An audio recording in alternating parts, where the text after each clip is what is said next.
আজকে আপনাদের সাথে শেয়ার করব চিংড়ি ভাপার recipe. So welcome to Krishna's রান্নাঘর। প্রথমে চিংড়ি মাছ নুন হলুদ মাখিয়ে নিয়ে নিলাম, আর নিলাম সর্ষে পোস্ত বাটা, সঙ্গে কাঁচা লঙ্কাও রয়েছে। আচ্ছা, এবার চিংড়ি মাছগুলোকে একে একে ভালো করে ভেজে নেব। আচ্ছা, আপনাদের কার কার চিংড়ি মাছ প্রিয় অতি অবশ্যই আমাকে কমেন্ট করে জানাবেন। এদিকে দেখুন, আমি চিংড়ি মাছগুলো ভালো করে ভেজে নিচ্ছি।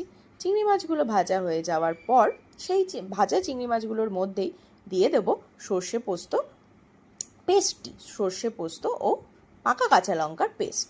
এই পেস্টটি কিন্তু আমাদের শিলে বাটা। এরপর 10 মিনিটের জন্য আমরা এটিকে চাপা দিয়ে দেবো। চাপা দেওয়ার পর চাপাটি খুলে কিছু চেরা কাঁচা লঙ্কা দিয়ে দিলাম, আর দিয়ে দেবো স্বাদ মতো নুন আর চিনি। আপনারা আপনাদের পরিমাণ মতো নুন ও চিনি ব্যবহার করতে পারেন। ভালো করে নাড়িয়ে নিলাম। নাড়িয়ে নেওয়ার পর আবার এটিকে ঢাকা দিয়ে দিতে হবে ফোটার জন্য। আচ্ছা, মনে করে আপনারা কিন্তু সর্ষের তেল দেবেন। ব্যাস, এরপরে কিছুক্ষণ ভাপা রাখার পর রেডি হয়ে যাবে চিংড়ি ভাপা।